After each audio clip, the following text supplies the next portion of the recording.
IQ Smart Parent is made possible in part by the McCune Foundation and the Grable Foundation. Today's program is all about helping children succeed by celebrating what makes each child unique in the way they learn and in the way they experience the world. Discover how technology can help children communicate. Meet a teacher who uses hands-on science and math projects in his special education classroom. Hear from a child psychologist who has news about a new term that's changing the way we think about learning disabilities. And meet two young students who host their own talk show to educate people about autism. That's all coming up on this edition of IQ Smart Parent, and it starts right now.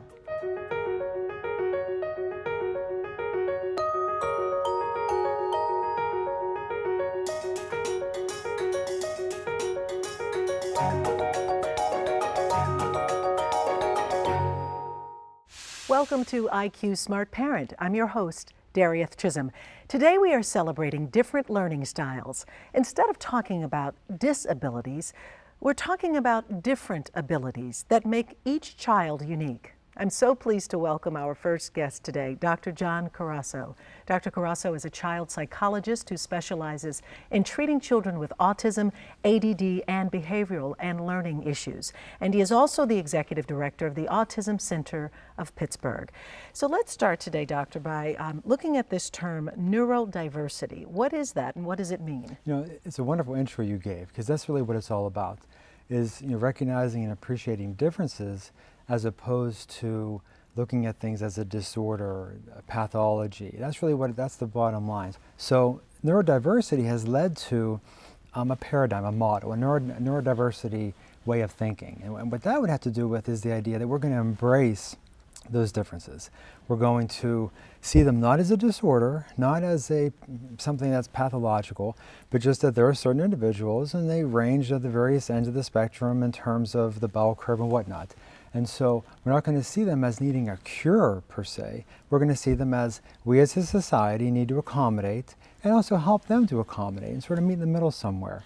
Now that has led to a neurodiversity movement, if you will. And it could be seen, I suppose, akin to sort of a social justice types of thing in terms of we're going to advocate for individuals' rights and see it akin to race, gender, ethnicity, sexual orientation. Yeah, would you suggest that creates sort of a social bias because we've labeled them as this and then people see them entirely? Well, it's stigmatizing. Yeah, it's stigmatizing. It really, I mean, clearly. And so the idea of seeing it as we're all connected, we're all in the same boat, and we all need accommodation to some extent. It's just a matter of to what degree. Yeah, and that no more of this fitting in thing, because in fact it creates consequences for children who are not seen as so-called normal. In fact, they should be appreciated for their differences. Exactly, yeah. And helping people to understand that difference doesn't mean disorder. What advice would you have for parents who may themselves be struggling with this concept and allowing their children to be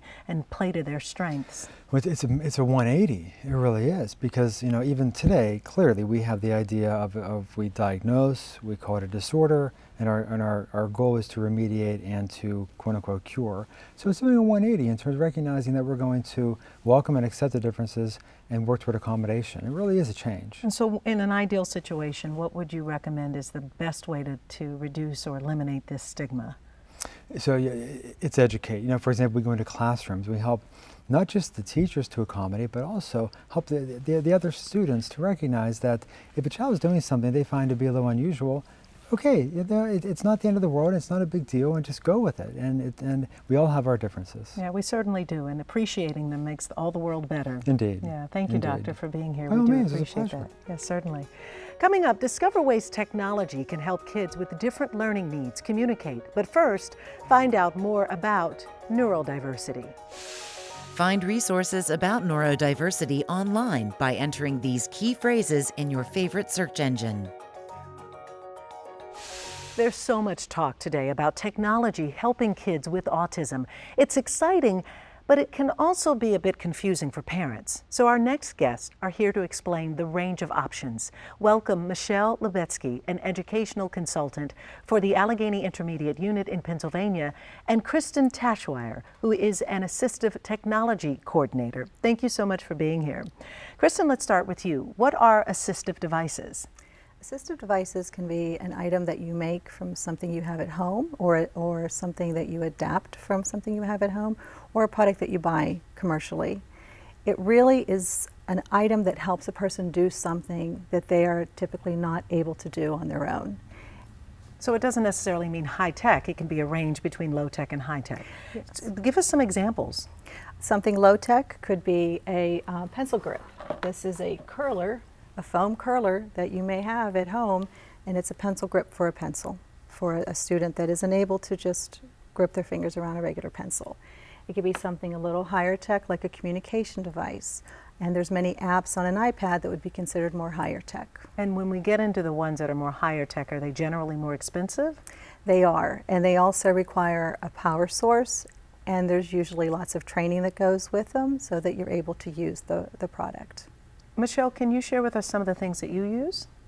Well, absolutely. We brought along such an array of items so that parents could look in their own cabinets and find something that could be assistive in nature. What about children who have challenges with their fine motor skills? What would be a good assortment for them? Well, one of the fun things that we like to do is to make a book easier to use.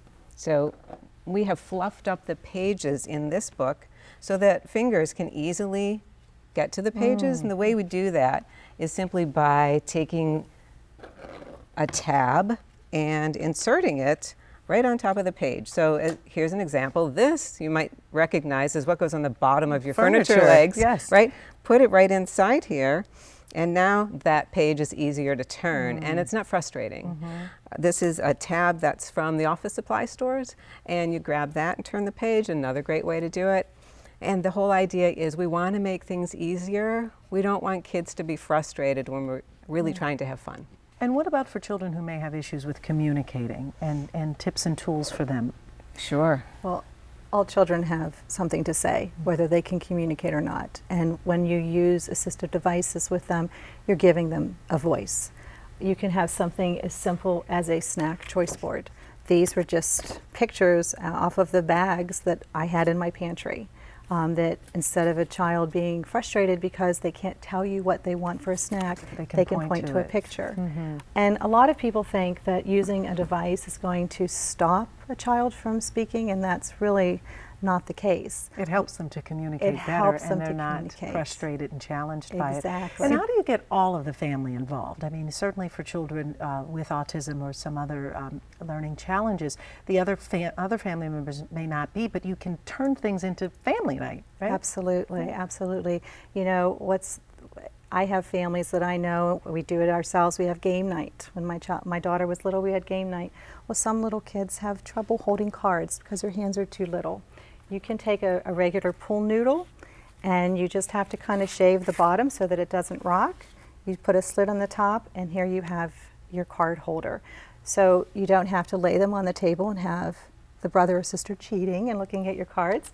You can also use a bag clip, you know, and you just attach, you know, put the cards between the clip, and you're holding it just like everybody else is in your family. Very ingenious ways of looking at making this simple. What about the dice? We found some dice here. Yeah. We have, you know, a lot of times the dice will go off a table or maybe under a couch. Well, this way, if you get just a little container, a see-through container, you have them contained, and you put on the table, you can still see through them, but it's an easier way to roll your dice. Now, we talked just a little bit in the very beginning about digital and more high-tech assistive devices, but certainly there are still, let's talk maybe about a few of those options before we wrap up, just because some family members may want to engage their children to keep them in the digital age, so to speak.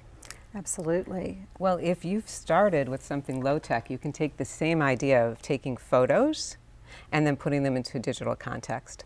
So this example is about going on errands, and a lot of times kids just don't have the patience, but part of it is the unknown. What am I going to do first? Then what? And then what? And what happens when I'm done? And when do I this get is- there? Right, right. So here's a fun way to help kids. And again, this is just going to our computer and printing some pictures. First, we're going to go have some lunch. Next will be go to the bank. And the last thing we do is hit the grocery store. And it's kind of fun because the kids can do this part themselves. And then if we go to the iPad, we can simulate the same thing digitally. And boy, aren't they interested in anything digital. So one of the things that we consider with our youngsters who may have autism, or maybe they just have another developmental challenge that they're experiencing. And one of the things that we know is we've got to grab their interest right away. So in trying to grab their interest, we might also have a fun thing ready, right, that they're going to get their hands on as soon as we get through the thing that's not so fun. Now, when I hand this to you, you are going to absolutely love it. This is a common eraser, but it is so pliable that the kids can have fun manipulating that while they're waiting. Can you imagine all the times that we sit and wait and are fidgeting and having this on hand? And here's an example of taking the same idea and going digital. So in this case, I'm going to help my youngster learn to be a little more independent and make that peanut butter and jelly sandwich all by themselves. And here are the steps to do that. So I've just gone through steps manually, and here I'm going to do it digitally. We get our picture that tells us what to get first, get the bread. Our next picture tells us what to do next, get the peanut butter. Obviously, we'll finish this up. And the result is, ta-da, there's our peanut butter sandwich. It's a great way to help to submit what they've learned here and then take it into digital. What would you share with us as final advice for parents who are really looking for creative ways to implement assistive devices? Right, I'll tell you, the final advice is, and this is true for every parent in every situation, that it's great to have the bells and whistles, and boy, aren't kids drawn to it, but there's nothing like that one-to-one interaction of the parent and their child. They're going to learn more language, and they're going to see how fun it is because the parent's excitement is there as well. So we always want to encourage that there's that one-to-one time in addition to anything else that you might select. Kristen? I agree. I think the parents have to be involved. You know your child the best. If you're anticipating or seeing some kind of issue, don't be afraid to say something, but just enjoy. And have fun. Play. And Yeah, absolutely. play and have fun. Absolutely. So thank you so very much. We do appreciate being here on the show. Thank you. Coming up, meet a teacher who embraces the maker movement in his special education classroom. But first, we've got these 5 takeaway tips for parents who want to learn more about assistive devices to help their children.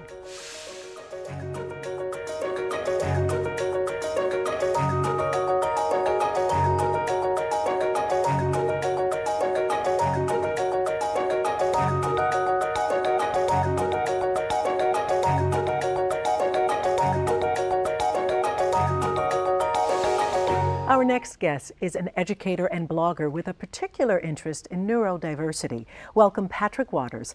Patrick, you work with children who have a range of neurological differences, and you incorporate a lot of hands-on design and building projects in your lesson plans. So how would you take something that might be considered a barrier in learning and really play to their strengths? Well, I like to think of my room as a place that the kids can invent and build and dream. And so I reach in and try to find their strengths, build up their confidence, and let it come out into the projects. And I like to look at it not really as barriers. These are challenges that they have in learning, and challenges are there to overcome. We're there to walk through that challenge together. And that's what I try to convey to them every day. And you're really into the maker movement. Oh, and in absolutely. this case, these kids are really hands-on, and you've brought some of the projects. Absolutely. Let me start off with this one. This is a really neat one. I call this the Museum Project, specifically designed this one for young kids in mind. How does it work? Well, there's a microcontroller that is going to register anything I touch as a keystroke. So what we should hear a young person talking. There we go. Draco Rex, it raises up to a human. And you can tell that's a very young kid. It's my son. He's about 5 years old, discussing what he's learned about dinosaurs as he's built it. In fact, this is pretty neat.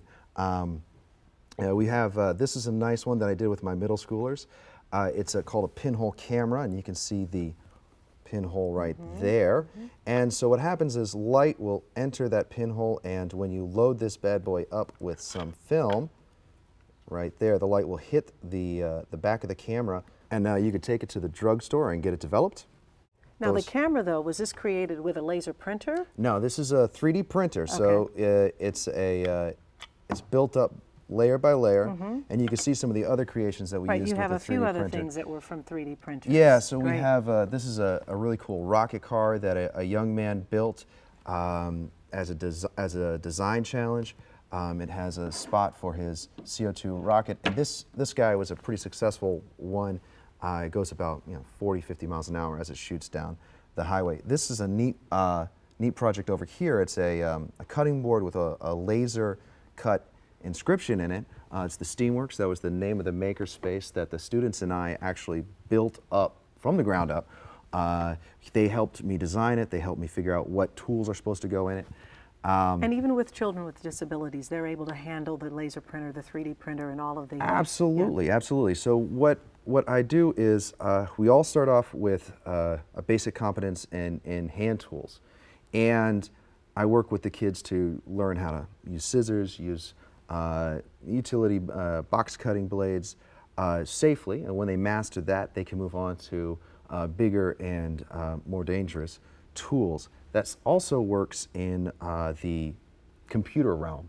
There's computer programs that are specifically designed for the very young, and then they grow to the middle school age, and then they grow up to the high school age.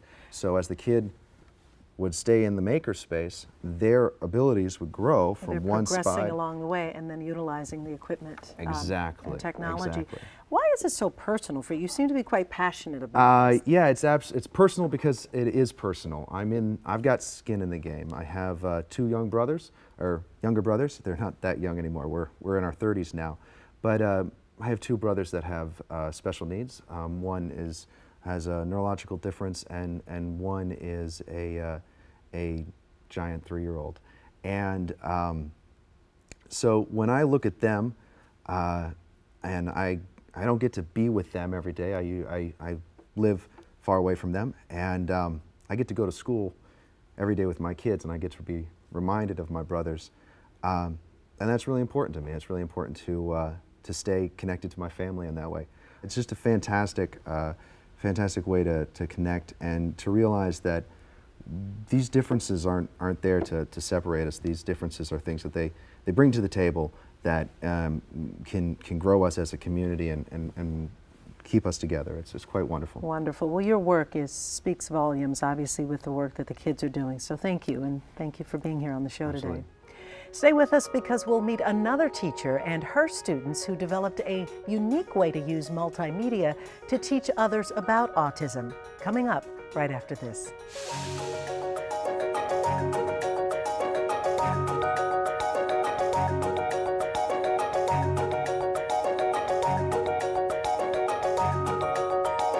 Our celebration of different learning styles ends today with some great guests.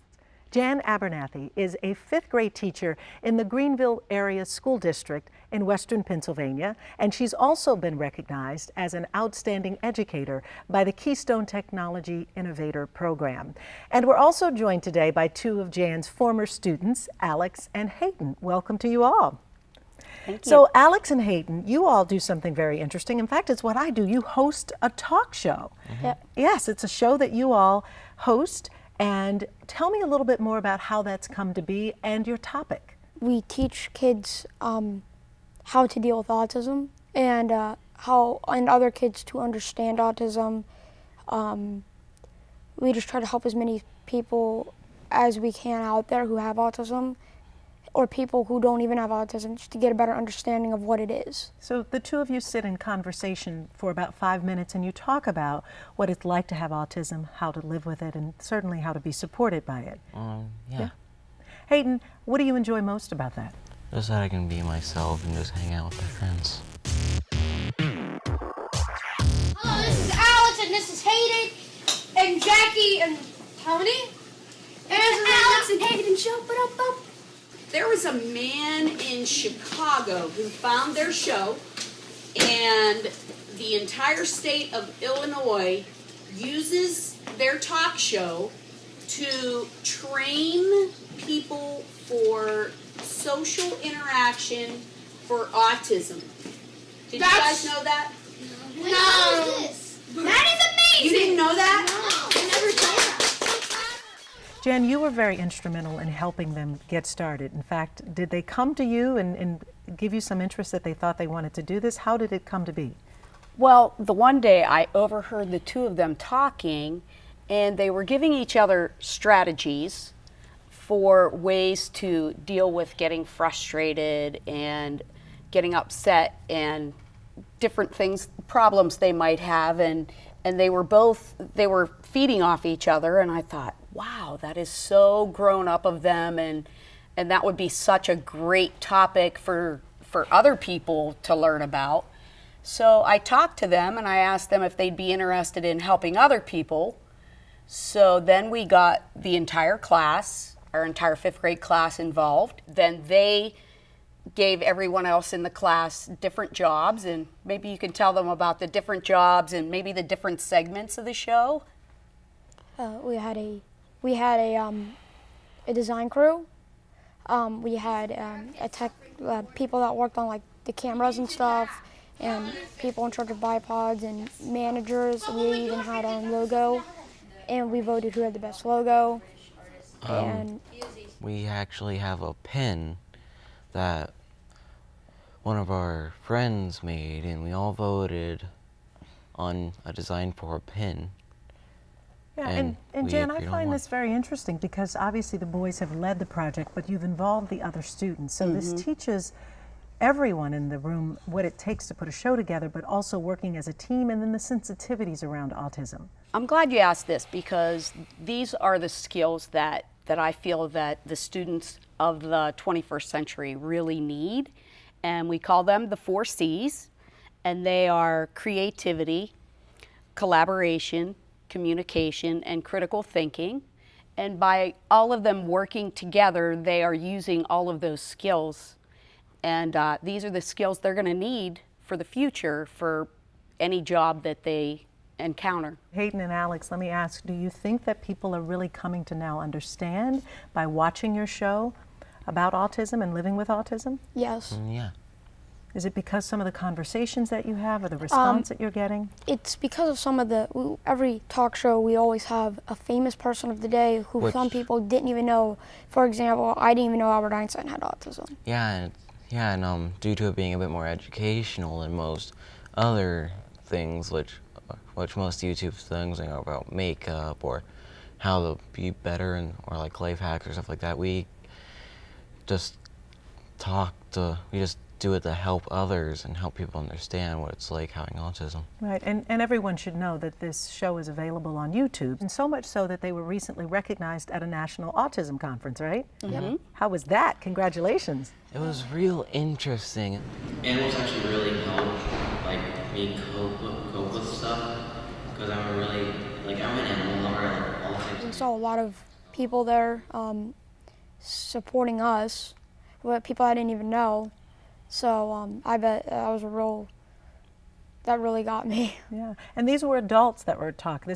There weren't necessarily children there, so they were the kids there that were presenting to adults. They were presenting They were the experts there. Yes, they were presenting to all of the librarians in the state of Illinois.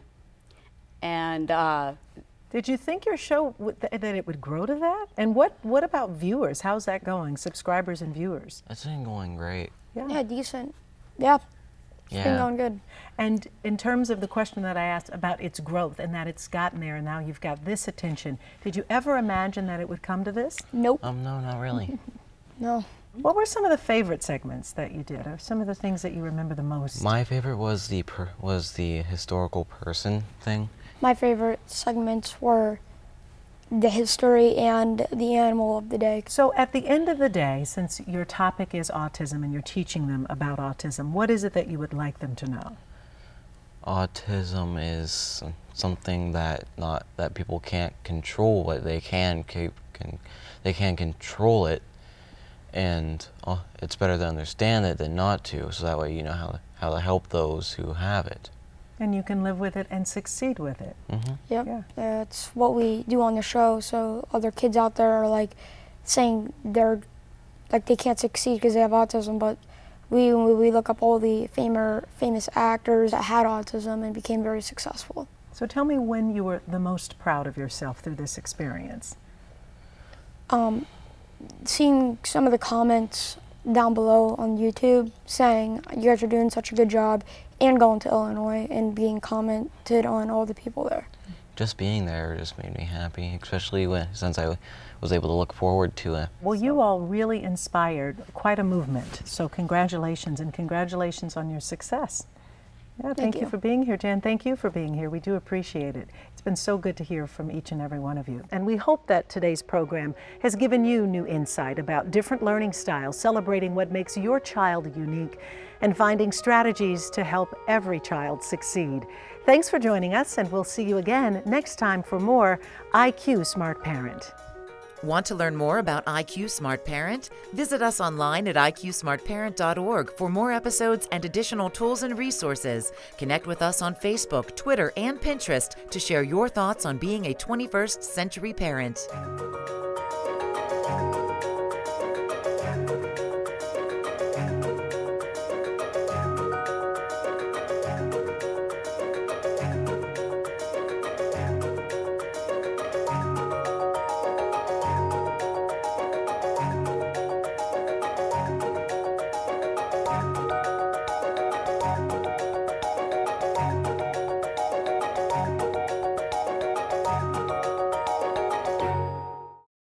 IQ Smart Parent is made possible in part by the McCune Foundation and the Grable Foundation.